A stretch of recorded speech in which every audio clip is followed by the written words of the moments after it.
43 AD, a Roman legionary finished 8 months of marching through hostile territory and lined up to collect his pay. He did not receive coins that day. He received salt. It sounds like a joke today, a soldier risking his life for seasoning. But the story behind that payment has survived for almost 2,000 years, and it's hiding inside a word you use every single payday without ever noticing it. You call it your salary. The word comes from the Latin salarium, and for centuries, historians told this story as fact. Roman soldiers were paid in salt or given a salt allowance so valuable it functioned as currency. It's a clean story. It's a memorable story. It explains a word you already knew. There's just one problem. Most historians now believe it probably never happened, at least not the way it's been told. So why does a myth that isn't even true still shape the word for every paycheck you've ever received? That's the real question. Not whether Roman soldiers carried sacks of salt home from war, but why a financial story with almost no solid evidence behind it became more powerful, more repeated, and more believed than the boring truth ever could. Here's what's actually known. Salt mattered enormously in the ancient world. Before refrigeration, it was the only reliable way to preserve meat and fish for a growing empire that needed to feed soldiers hundreds of miles from home. Rome built entire roads to move it, including the Via Salaria, the Salt Road, which connected the capital to salt flats near the Adriatic coast. Salt wasn't a seasoning. It was infrastructure. It kept armies fed on the march and kept cities alive through winter. Roman writers, including Pliny the Elder, mention soldiers receiving a salarium, a salt money allowance, likely a stipend meant to cover the cost of salt rather than actual bags of it changing hands. Somewhere between that original nuance and 2,000 years of retelling, the story simplified. Salt allowance became salt payment. Soldiers were literally paid in salt. Nobody planned that shift. It just happened, the way stories do when they're good enough to survive their own inaccuracy. You've encountered this pattern more recently than you think. In 2017, Nobel laureate economist Robert Shiller introduced a concept he called narrative economics. His argument was simple and unsettling. Economic events don't spread through data. They spread through stories the same way a virus spreads through a population. And the stories that spread fastest are rarely the most accurate ones. They're the ones that are easiest to repeat at a dinner table. Sound familiar? A Roman soldier being handed a sack of salt is a story you can picture instantly. Soldiers received a monetary stipend partially intended to offset the cost of salt rations is accurate and completely unmemorable. One of those stories was built to survive 2,000 years. The other wasn't built to survive at all. You've watched this exact mechanism play out in your own lifetime, even if you never called it narrative economics. Think about the last piece of financial advice that spread through your feed like wildfire. It probably wasn't the nuanced, hedge your bets, it depends on your situation version. It was the clean one, the one with a hook. Here's where the story gets stranger though, because even if the literal salt for soldiers version isn't accurate, Rome's monetary system had a real, well-documented crisis brewing underneath it. And that crisis is the actual reason a commodity like salt held so much psychological weight in the first place. By the 3rd century AD, the Roman denarius, the empire's standard silver coin, had been quietly debased for generations. Under Emperor Nero, it still contained around 90% silver.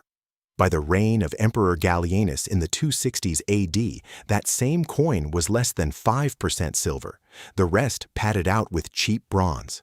The government didn't announce this. Merchants and soldiers simply started noticing that their coins bought less and less, year after year, without understanding exactly why.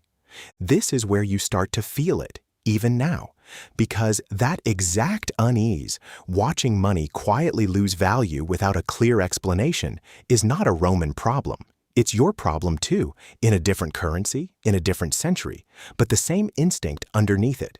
You don't trust an emperor to secretly mix bronze into your coins, but have you ever felt uneasy watching prices creep upward faster than your paycheck does?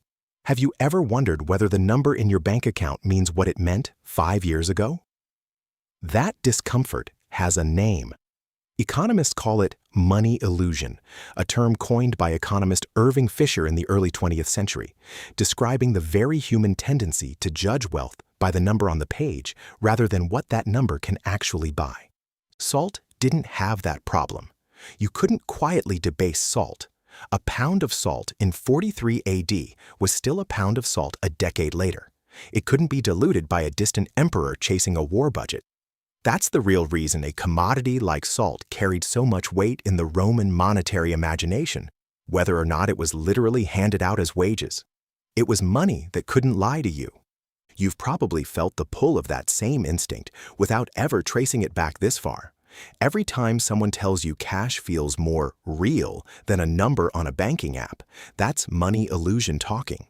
Every time gold or property gets called a safe investment specifically because they can't print more of it, that's the same 2,000-year-old craving for a currency that can't be quietly debased behind your back. Economist Richard Thaler spent decades studying a related idea called mental accounting, the finding that people treat money differently depending on the story wrapped around it, not just its actual value. A dollar earned from work and a dollar found on the sidewalk are worth exactly the same amount.